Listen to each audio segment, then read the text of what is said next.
Hello everyone and welcome to Roll-A-Niche. This video is designed to teach you about character creation as it relates to the Barbarian class. Now, a lot of times when building a character, new players might open up their book and notice that the first chapter starts with race. And you can certainly start there. But a lot of times as a dungeon master myself, I will work with my existing players in my tables or work with new players. And the first thing that they want to discuss is like, what can I be? And that is usually aimed at like what I can do. What class am I? So it's okay to skip the race for now and always come back to it and figure out what kind of character you want to play as it relates to class.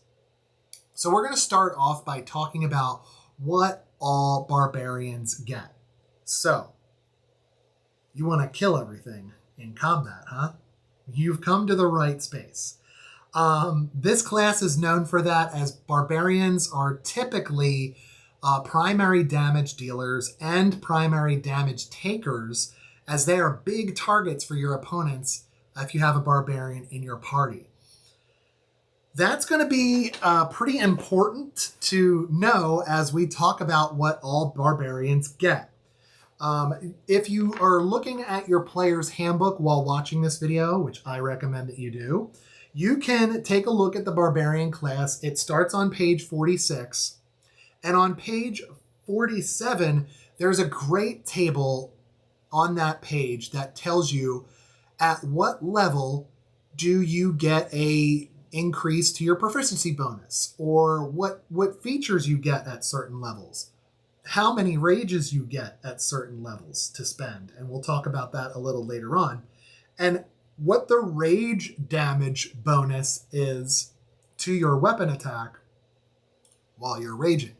And that also increases as you level. So that table's there. That's going to be really handy when making your barbarian, especially as you approach and different levels and start leveling up. The other things that you're going to find on page 47 is your class features. And I'm going to start talking about hit die first. So this is the D12, the 12-sided die. I like to call it the phony D20 because it kind of looks like a D20, but smaller. But it's a 12-sided die. And this is what you're going to use if you're manually rolling your health during level ups, which is how I run my tables. You also would use this hit die during short rests, because during a short rest, as long as you're not doing strenuous activity, you've got some downtime, you're really going to take that to heal up. You can spend these hit die. You get one per level. And when you roll it, you can add your constitution modifier per level and add that to your health to, heal up a little bit. So, for example, you're a 5th level barbarian. You have 5d12 that you could roll during a short rest. Maybe you're not really hurt that bad. Maybe you're going to roll 2 and then save the other 3 for maybe a later short rest in the day that you're campaigning. You could do that. Or maybe you're really hurt. You might want to spend all of them. You get 1 per level of barbarian, and the d12 is your hit die there. You're going to have proficiency in light armor, medium armor, and you can hold a shield, which always adds +2 to your armor class, a standard shield. You have proficiency in them. That means you can use them. You can use all simple and martial weapons. You basically have the pick of the litter when it comes to what weapons you want to yield and swing, because barbarians are typically strong. They're going to be able to wield some of the stronger weapons. You're going to have proficiency in the strength and constitution saving throws. That is because the barbarian will typically focus on those 2 attribute scores during character creation when you're rolling your stats. Strength, because barbarians are known for being strong and wielding strong weapons, being athletic and things like that. And constitution, because they're beefier, stronger, and can take a punch more so than a wizard might be able to do. So those are going to be your proficiencies when it comes to saving throws, and your proficiency bonus would be added to those rolls as a little extra pick-me-up. You also have the ability to choose 2 skills from the following list to be proficient in at character creation. And those options are animal handling, athletics, intimidation, nature, perception, and survival. And all of those make sense because if you think about a barbarian as a nomadic tribal wanderer, which is a lot of standard tropes for a barbarian, they're going to be good at handling animals and surviving out in the wild and nature. They're going to be big and sometimes scary to talk to, and so they could be intimidating. So that just makes sense, and all barbarians are going to get that at character creation. As far as equipment is concerned, you have the choice of starting with a great axe or any martial weapon. You also are going to get the choice of holding 2 hand axes or any simple weapon. And you can check your player's handbook for the list of options, like what is a simple weapon, what's a martial weapon. They're all in your player's handbook.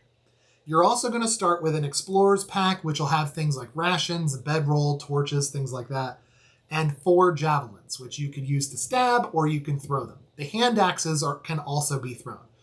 And those are your options for martial weapons, because typically your barbarian's not going to stand there and fire a crossbow or use a bow and arrow, because they're going to charge in and use their strength to swing at an enemy. And so oftentimes they're going to be swinging a weapon, maybe wielding a shield to block blows.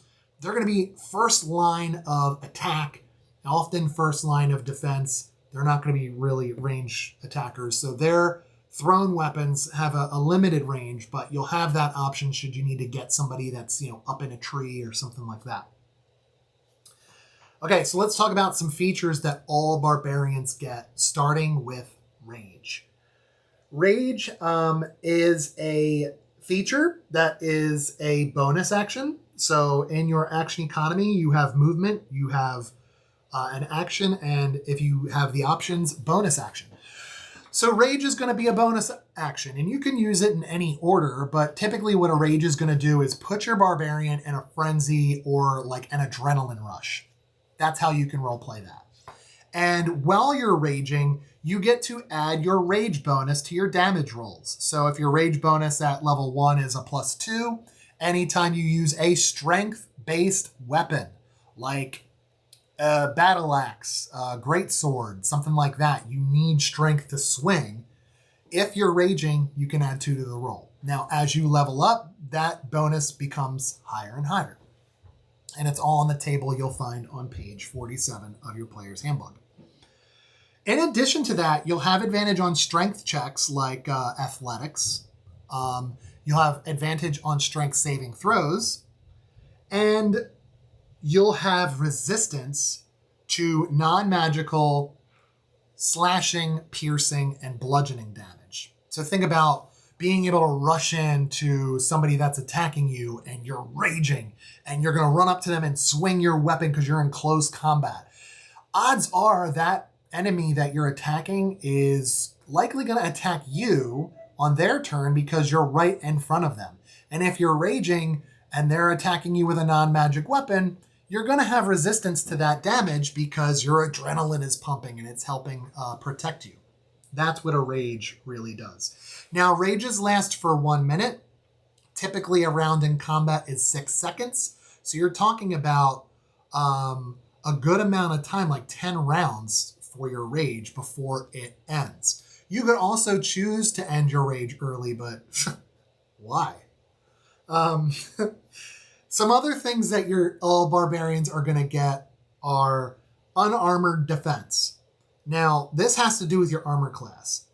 Anytime you wear armor, your armor class is determined by the base armor score plus your dexterity modifier. But if you're a barbarian and you're focusing your attributes, higher scores on strength and constitution so you can deal and take damage, sometimes dexterity is one of those middle of the road stats, or maybe even your dump stat, lowest stat, because maybe you want to play a big barbarian who hits hard and can take a hit but is kind of slow to move, right? That's okay. Maybe armor isn't for you. Maybe you want to deal a shield, wield a shield and a weapon. That's great, but if your weapon requires two hands to swing, you can't use a shield, right? So this is where unarmored defense is a benefit to the barbarian, because your base armor is 10 plus your dexterity modifier, just like any other class would have with their armor class, but you also get to add your constitution modifier to this. So oftentimes, especially at character creation, if you're creating a lower level barbarian, a lot of times you might have a higher armor class wearing no armor than putting it on. It all depends on how you roll your constitution, because that's where that modifier comes into play in your unarmored defense. So something worth considering when you're thinking about, should I wear armor or not? At second level, all barbarians get a feature called Reckless Attack. So think about being so energized by your adrenaline that you're just going to focus all that energy on whomever you're attacking. You could choose as a bonus action to attack recklessly. What that does is give you advantage on the attack roll. So you'd roll 2 d20s, take the higher of the two, and add your weapon modifier or your to hit modifier to that to see if you hit. That's great. Getting advantage on your first attack on your turn, that's awesome. Why would you not use Reckless Attack? Well, the answer to that could be because when you attack recklessly, any attacks against you, your opponent will have advantage on attack rolls against you. And that's taking the stance of you're so laser focused on this one opponent that their attack against you could almost surprise you because you're so caught up in your own rage or adrenaline or frenzy, right? Or maybe other enemies are attacking you because you're laser focused on this one. So that could be the downside. Reckless Attack is balanced because, like I said, it gives you advantage on your first attack on your turn, but attacks against you have advantage until the start of your next turn. So be judicious with how you use your Reckless Attack. I say go for it. Because if you get advantage and you're dealing so much damage, maybe you kill that enemy or knock them out before they have a chance to attack you. That's kind of my stance on Reckless Attack. At second level, you also get a feature called Danger Sense. And part of that as a role play could be like you're so aware of your surroundings that it's hard to surprise you. And what that does mechanically is give you advantage on dexterity saving throws against effects that you can see, such as like traps or spells coming your way. As long as you can see it and it's not coming from behind you, you can use Danger Sense and gain advantage on the dexterity saving throw. But you can't be blinded, deafened, or incapacitated, right? You can't be knocked out. You can't be deafened because you can't hear the attack coming, and can't be blinded because you can't see the attack coming. You also can't use it if it's coming behind you. Remember, it's that you can see. So Danger Sense is going to help protect you. Again, this adds to the argument of not wearing armor because this Danger Sense is a cool feature that'll help protect you, armor or not. At third level, every barbarian gets to choose a primal path. Now, we're going to do a separate video on the two primal paths that are listed in the player's handbook. That is the path of the Berserker and the path of the Totem Warrior. Check out our next video on those options when you get to third level and what those features contain. At certain levels, you get more features through that path in addition to things that all barbarians get. So check that video out. That'll help you make your decision if you're going to pick something from the player's handbook. Very cool. Lots of options. Primal path starts at level 3. When you reach level 4, and again when you reach level 8, 12, 16, and 19. So 4, 8, 12, 16, and 19. These are the levels that the ability score improvement or feat kicks in. So depending on the type of campaign that you're in, and check with your DM if you're not sure, you could increase ability score by 2 points up to a max of 20, or increase 2 ability scores by 1 point up to a max of 20. Or if your DM or Game Master allows, you could use this feature at levels 4, 8, 12, 16, and 19 to choose a feat. And there are feats listed in your player's handbook, and they describe some special cool things that you can do by taking a feat. It's like a special skill that you can learn. So between your primal path and potentially taking feats, you could really customize your barbarian to fit your backstory or what you plan on doing, and make it really, really cool. At 5th level, every barbarian gets extra attack. And this means when you take the attack action, instead of swinging once or firing once, you can swing twice, potentially hitting your opponent 2 times instead of 1 during your action. Also at 5th movement, also at 5th level, you gain fast movement. Now, this allows you to increase your speed by 10 feet as long as you're not wearing armor. So again, this leads me to want to not wear armor when I have things like unarmored defense, danger sense, and now fast movement. I can move a lot quicker if I'm not wearing armor, and that just makes sense. I don't have armor weighing me down, and that's a really cool feature. So, for example, if you're playing a human barbarian, your standard speed is 30. With fast movement, it will be 40. So if your standard speed was 30 and you dashed, 60 feet of movement as an action. But if you have fast movement and your speed is 40, your dash is now 80. So very cool thing to get you around the battle map quickly to smash and go as a barbarian, which is a fun way to play. At 7th level, you get feral instincts. And that means that your instincts are so honed that you have advantage on initiative rolls. So anytime you enter an encounter and your Game Master or DM says roll initiative, you can roll initiative with advantage, meaning taking the higher of the 2 rolls and then adding your initiative bonus. That's pretty cool because if I'm in a party and we have a barbarian, I want them attacking first. I want them in the monster's face. I want them weakening the monster before my turn so they can smash it and do some damage and let the rest of us, pick at it, while they smash and then are now in the opponent's face. And we can kind of spread out, maybe flank or attack a different enemy if there's multiple ones. That's always great. So advantage on your initiative rolls is a big advantage. And you get that at 7th level with your feral instinct feature. At 9th level, you get what's called brutal critical. And what this does is, it allows you to roll 1 additional damage die when dealing damage on a critical success or a critical hit. So let's say you're attacking with a greatsword. Standard greatsword damage is 2d6 plus your modifier. Now, once I have that total, if you're using, rules as written, you get to double that damage.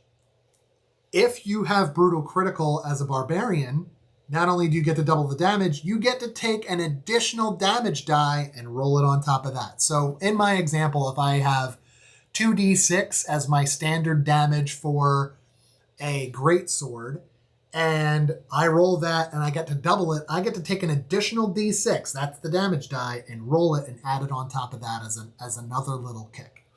And that's what brutal critical does.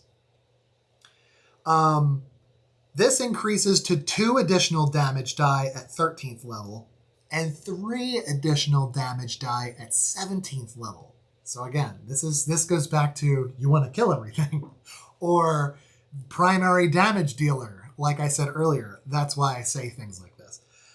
At 11th level, you get Relentless Rage. Now, what that is let's say you've taken some damage and you just took damage and it should drop you to 0 hit points. Instead of dropping and now needing to roll death saving throws, what Relentless Rage does is allow you to make a Constitution saving throw, where the difficulty class is going to be 10. As long as you roll a 10 or higher, instead of dropping to 0 hit points, you drop to 1 instead, thus making you harder to take out. Now, let's say you use that feature and you're in the same encounter or sometime the same day before you take your long rest, and you need to use this feature again. You can do so, but the difficulty class on that Constitution saving throw is going to increase by 5 every time you use it. So instead of 10, it's going to be 15 the second time you use it.